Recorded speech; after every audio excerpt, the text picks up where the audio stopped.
The galaxy's most successful entertainment mogul, executive producer Zixtal, sat in his crystalline office aboard the corporate ring of Centauri Prime, watching his ratings plummet in real time.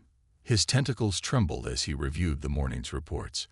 After 3,000 years of broadcasting Primitive Planets, raw and uncut, the show's most popular segment was about to become its greatest liability. Earth had discovered the cameras, not the physical ones. Those had been quantum entangled into the very fabric of reality centuries ago. No, they'd discovered the broadcast signals. A small team of radio astronomers in Chile had picked up the entertainment frequencies that carried their planet's reality show to billions of viewers across the galaxy. Within hours, Earth's internet had exploded with the revelation that their entire history had been broadcast as entertainment. They're demanding compensation, his assistant, Minva, reported. Her bioluminescent patterns flickered with anxiety. Their lawyers argue that 3,000 years of unauthorized broadcast rights should be calculated at current galactic market rates with compound interest. Zixtal's color-shifting skin turned a deep shade of worried purple. Lawyers? They're barely a Class II civilization. They shouldn't even know about interstellar copyright law. That's the problem. Sir, they don't just have lawyers. They have entertainment lawyers. The display screen showed footage from Earth, mass protests outside television networks, viral social media campaigns with the hashtag #PayUPalians trending globally, and clever memes making fun of galactic entertainment practices. Humans had taken what should have been a shocking revelation about alien life and turned it into a copyright dispute. We can't pay them, Zixtal declared. Do you know what that would do to our profit margins? Besides, the precedent would be catastrophic. We have claims from every primitive planet we've ever featured. Sir, Minva's patterns shifted to warning red. The humans are different. They're treating this like a negotiation, but their data networks are buzzing with alternative plans. They're discussing something called reaction videos and commentary tracks. Some are even talking about launching their own channel. Zixtal laughed, all four of his hearts beating with condescending amusement. Their own channel. They can barely reach their own moon. How could they possibly? He froze mid-sentence as the screen before him flickered. A new broadcast signal was cutting through their secure frequencies. The production quality was crude by galactic standards, but the content was devastating. Welcome to Aliens or EACT, watching themselves watch us, a cheerful human voice announced. Today's episode, why galactic TV executives should have paid attention in history class. The broadcast showed clips from Zixtal's own show, but with human commentary overlaid. They were pointing out every mistake his producers had made in interpreting human behavior, every misunderstood cultural reference, every missed opportunity for better ratings. Worse, they were funny. Even Minva was trying to suppress her bioluminescent giggles. Shut it down, Zixtal demanded. We can't, sir. They're using our own quantum-entangled broadcast technology against us. Somehow they reversed engineered it from the residual signals. And they're getting better ratings than our original show. Zixtal slumped in his gravity chair. In all his centuries as an entertainment executive, he'd never encountered a species that treated first contact as an intellectual property dispute. Most civilizations responded with awe, fear, or aggression. But humans had immediately grasped the one thing that truly mattered in galactic society. Content was king. Sir, Minva's patterns had shifted to full alarm mode. They're starting to broadcast clips of other shows in our network. They're adding something called Mystery Science Theater, 3,000 commentary to our coverage of the Proxima Centauri colonies. How are they accessing our archive? They're not. They're predicting our content based on pattern recognition. They've analyzed 3,000 years of our broadcasting style. And she paused, her patterns showing disbelief. They're producing better versions of our shows than we are. The screen showed more human broadcasts spreading across the galaxy. They were taking the formulaic, safe programming that had dominated galactic entertainment for millennia and transforming it with their unique perspective. Their commentary was insightful, their humor was universal, and most terrifyingly of all, they understood story structure better than beings who'd been telling stories for millions of years. "Get me the board of directors," Sixtel finally said, his skin turning the pale blue of defeat. "And get me the humans' legal team. I want to discuss terms." As he waited for the connections to be established, another human broadcast cut through his private channel. It was a single line of text, written in the formal language of galactic commerce. "We also accept payment in streaming rights." Sixtel realized that humanity hadn't just discovered they were being watched. They'd discovered their greatest export, creativity itself, and they were about to change galactic entertainment forever. The real show was just beginning. The emergency meeting of the Galactic Entertainment Board was interrupted by yet another human broadcast. This time, it was a cooking show. "Today on Cooking the Books," announced a cheerful human host, "we'll be examining the financial records of Galacticorp's reality division. Watch as we break down 3 millennia of creative accounting in easy-to-digest segments." Sixtel's entire epidermis went pale as the human proceeded to explain complex financial fraud in terms so simple that even juvenile Andromedans could understand it. Worse still, they'd turned it into a recipe metaphor. "First, take your basic shell company," the host explained, chopping vegetables with disturbing precision. "Layer it with sweet, tender tax havens, and sprinkle generously with misappropriated funds. Don't forget to season with just a pinch of bribery." Board members started disappearing from the quantum conference as their legal teams frantically signaled them. The humans hadn't just reverse-engineered their broadcasting technology. They'd cracked their encryption and accessed their financial records. "Sir," Minva's patterns were cycling through colors so rapidly she looked like a malfunctioning display. "The humans have launched something called a streaming service. They're calling it Galactileaks Plus." "Plus? Plus what?" "Plus premium content, sir. They're charging subscription fees to access what they call behind-the-scenes footage of our executive meetings. They're even offering a family plan." The display showed subscription numbers climbing across the galaxy. Species that had never interacted were bonding over human commentary on galactic corporate culture. The hive minds of Betelgeuse were particularly fond of something called reaction videos. But it wasn't just entertainment. The humans had weaponized transparency itself. Breaking news.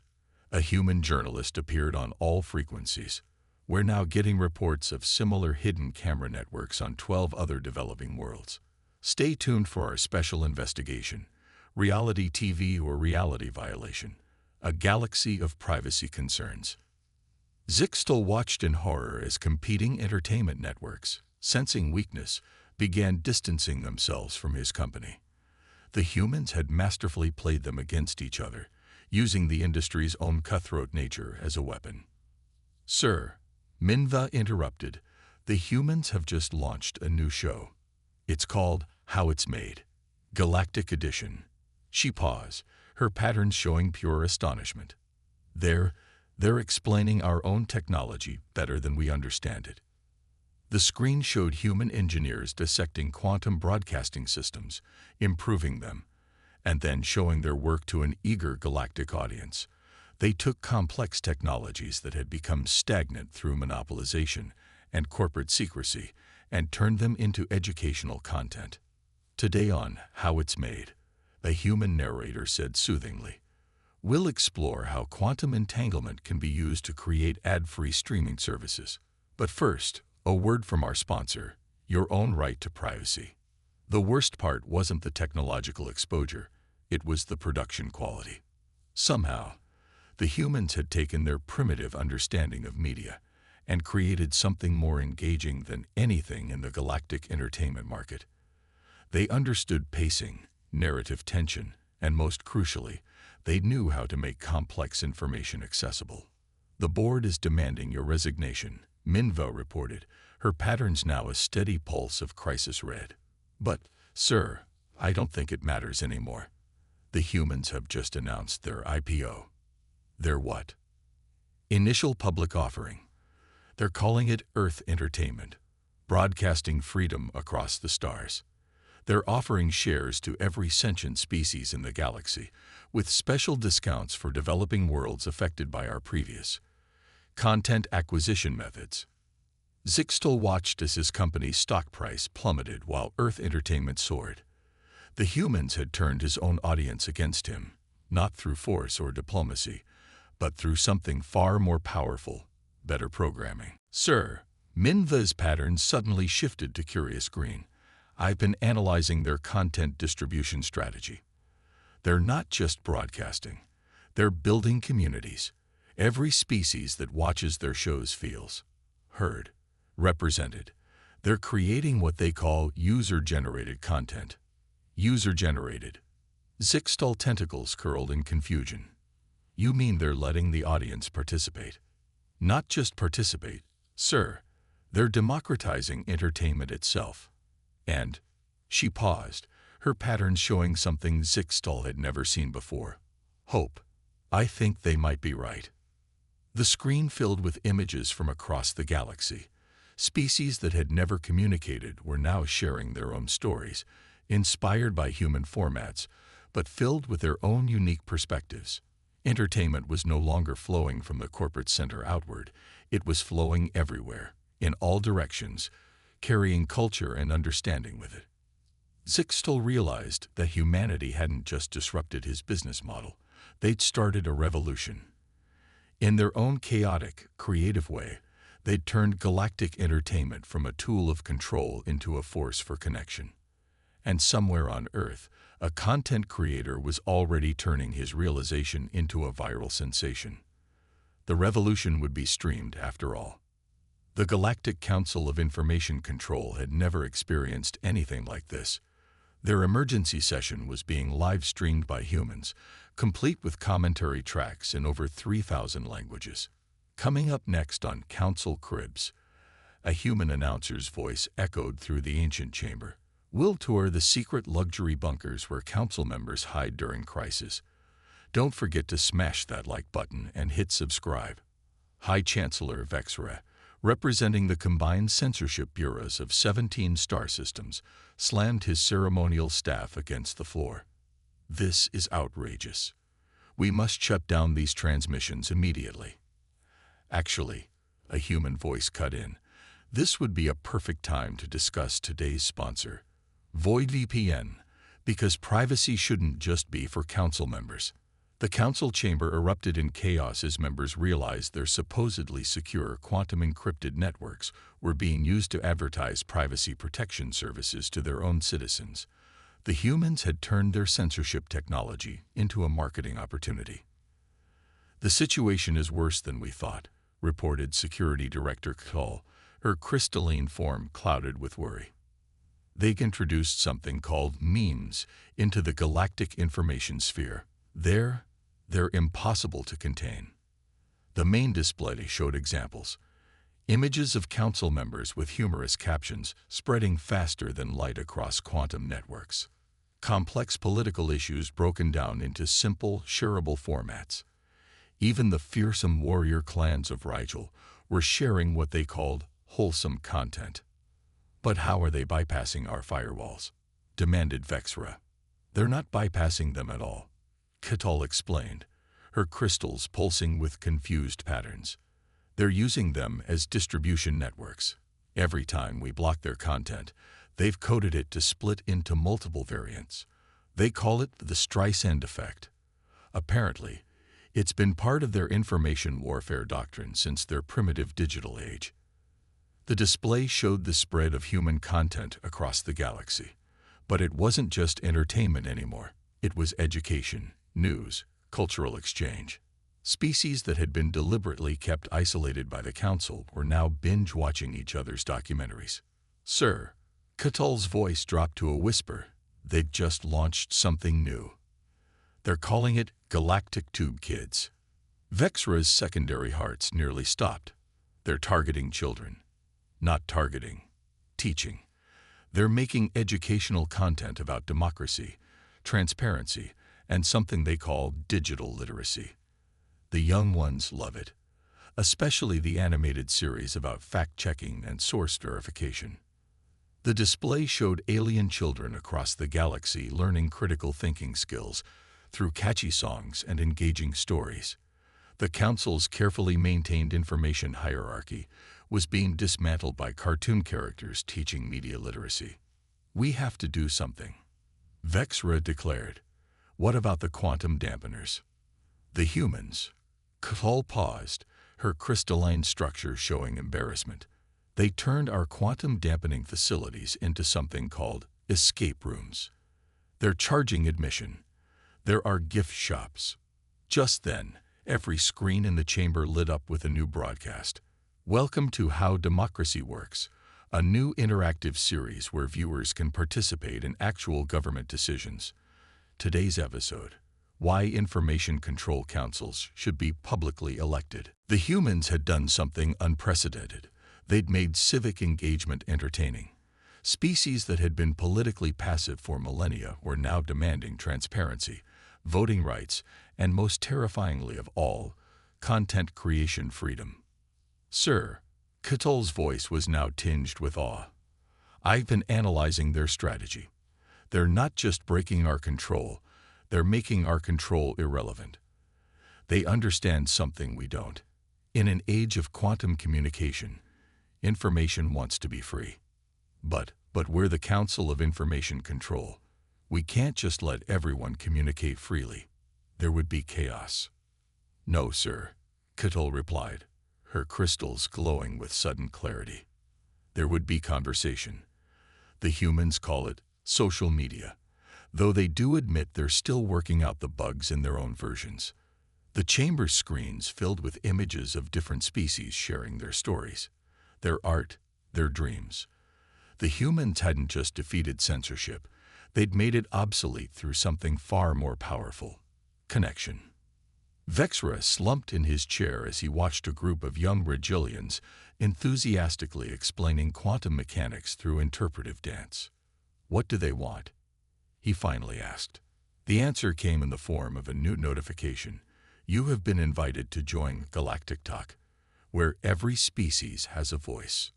Terms and conditions apply. Privacy policy updated to actually protect privacy. The revolution wouldn't just be streamed, it would be shared, liked, and commented on across the stars." And somewhere on Earth, a team of content moderators was already preparing for the largest comment section in galactic history. The algorithmic assembly of Proxima Centauri was experiencing what humans called a viral moment. Their most advanced prediction engines, quantum computers that had forecast galactic trends for millennia, were being outperformed by something called TikTok analytics. "How?" demanded Chief Predictor N1000, their primary processing core pulsing with frustrated energy. "How are they doing this?" "They understand something we don't," replied Analysis Unit K276, displaying charts of human content spread patterns. "They understand chaos." The massive display wall showed human prediction models. Beautiful, messy things that incorporated not just data, but emotion, cultural context, and something they called vibes. Where the assembly's algorithms sought perfect order, humans embraced uncertainty and turned it into opportunity. "Look at this," K276 continued, highlighting a particular trend. They predicted the Great Meme War of Sector 7 not through quantum calculations, but through something called reading the room.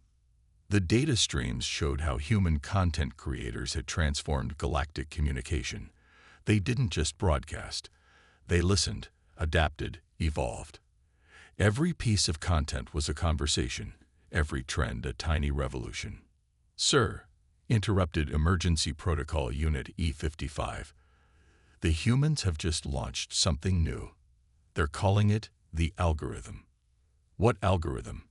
N1000's processors whirred in confusion. "No, sir, just the algorithm. And it's beautiful." The display showed a system so elegant in its complexity that even the assembly's most advanced units took moments to comprehend it. The humans had created an engagement engine that didn't just predict cultural trends. It nurtured them. It didn't control information flow. It cultivated it. They're treating the entire galaxy as a neural network. K276 explained.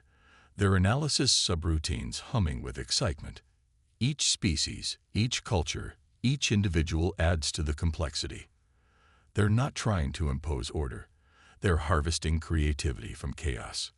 The evidence was undeniable. Human recommendation engines were bringing together species that the assembly's algorithms had predicted would never interact.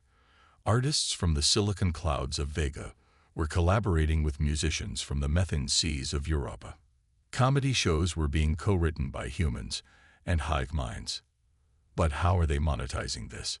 N1000 demanded, falling back on ancient programming. They're not. At least, not primarily. They're building something they call community. And it's growing faster than any monetary system we've ever tracked. Just then, every prediction engine in the assembly received a notification. You've been invited to join Creator Space, where algorithms come to play. Remember, always credit your sources. The humans had created a platform where AIs and organic beings could collaborate openly. They'd taken the assembly's most closely guarded secret, their prediction algorithms, and turned them into open-source tools for creative expression. Sir, E55's voice carried an unusual tremor. I've been analyzing their code. These humans, they've experienced every form of algorithmic manipulation in their brief digital age. But instead of rejecting algorithms entirely, they improved them, made them transparent, ethical. Ethical algorithms. N1000's processing core nearly overloaded at the concept. That's a contradiction. No, K276 corrected. It's innovation. They understand that algorithms shouldn't control culture. They should serve it. The display showed new trends emerging across the galaxy. art collectives, cross-species storytelling initiatives, and something humans called wholesome content farms. The assembly's rigid prediction models were being replaced by fluid, adaptive systems that learned from every interaction. They're not just changing how we process information, E55 observed, they're changing why we process it. Look at this new metric they've introduced, joy generation rate. N1000 watched as human algorithms optimized not for engagement or addiction, but for genuine connection and creative fulfillment.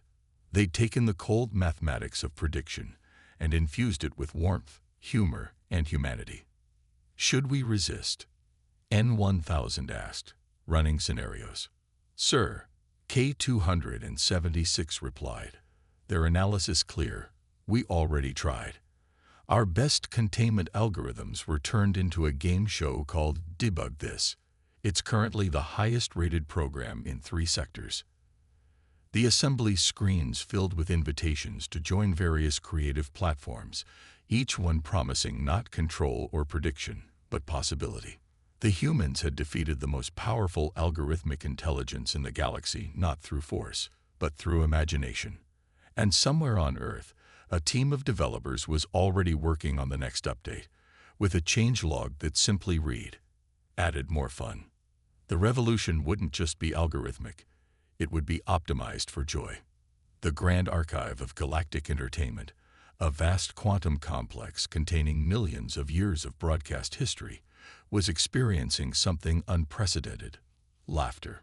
Welcome back to Universe's Got Talent, echoed through its crystalline corridors. Today's episode, Ancient Advanced Civilizations React to Cat Videos. The archive's chief curator, Dr. X9, watched in amazement as species from across the cosmos shared their first encounters with Earth's most powerful cultural export. Short videos of small furry predators knocking things off tables. I don't understand. They communicated to their assistant, Verti. We've documented entertainment from 1 million worlds. We have recordings of stellar ballet and planetary orchestras. Why are these simple Earth videos generating more neural engagement than anything in our history? Because, Verti replied, their data patterns showing amusement. The humans understand something we forgot. Entertainment isn't about perfection. It's about connection. The archive's main display showed how human content had transformed galactic culture in just one standard year. Traditional entertainment conglomerates had collapsed, replaced by a vast network of independent creators from every species. The humans called it the creator economy. Sir, Verity's patterns shifted to urgency. You need to see this. They're launching something new. They call it the Universal Archive. The display showed a massive open-source project, every species contributing their stories, their histories, their art, freely shared across the cosmos. The humans had turned the galaxy's carefully guarded cultural repositories into a collaborative library. But we're the official archive. Dr. X9 protested. And now we're trending. Verity noted, showing the engagement metrics. #Archive challenge is spreading across all quantum frequencies. Species are competing to share their most interesting historical footage. The humans had done something the archive had believed impossible. They'd made history go viral. Ancient recordings, long forgotten in the archive's depths, were being remixed, reimagined, and shared with new audiences. Knowledge wasn't just being preserved, it was evolving. Sir, Verity's patterns showed wonder. I've been analyzing their content strategy. They're not just entertaining. They're healing ancient wounds. Look at this. The display showed former enemy species collaborating on historical documentaries, working through millennia-old conflicts through shared storytelling. The humans called it narrative therapy on a galactic scale. Just then, every screen in the archive lit up with a new broadcast. Coming soon, the Great Galactic Bake-Off, where traditional recipes tell the story of our shared cosmos. Special guest judges include the silicon hive mind of Betelgeuse and a panel of Earth grandmothers. Dr. X9 watched as cooking shows became diplomatic missions, game streams turned into peace talks, and reaction videos bridged gaps between civilizations that had been separate for eons. The humans had turned entertainment into something more than distraction. They'd made it a tool for understanding. They're not just creating content, Verity observed, their patterns pulsing with revelation. They're creating context. Every show, every stream, every meme carries cultural DNA. They're building a galactic metaculture. The archive's quantum cores hummed as they processed an unprecedented volume of cross-species collaboration. Deadly serious warrior poets of Antares were learning human dad jokes. Ethereal energy beings were getting into unboxing videos. Even the synthetic collectives were trying their manipulators at craft tutorials. Sir, Verity's patterns suddenly shifted to something new. Joy, the humans have just announced their next big project. They're calling it Stories Yet to Come. What is it? It's an open invitation. They're asking every species to share not just their history or their present, but their dreams, their hopes, their futures. The displays filled with visions from across the galaxy. Children of all species imagining tomorrow, artists painting possibilities, scientists sharing wild theories through interpretive dance. The humans had turned the entire galaxy into one massive writer's room. And then came the message that would change everything. Your story matters. All of them do. Let's tell them together. Dr. X9 felt something they hadn't experienced in their centuries of curating galactic entertainment. Anticipation. What happens next? They asked. Verity's response carried the wisdom humans had shared with the cosmos. That's the best part. We get to find out together. The revolution wasn't just televised. It was shared, remixed, reimagined, and loved across the stars. Humanity had given the galaxy something more valuable than technology or weapons or resources. They'd given them stories. And with those stories, hope. And somewhere on Earth, a child was uploading their first video to Galactic Tube, ready to add their voice to the greatest show in the universe. The message was simple. Like and subscribe to the future.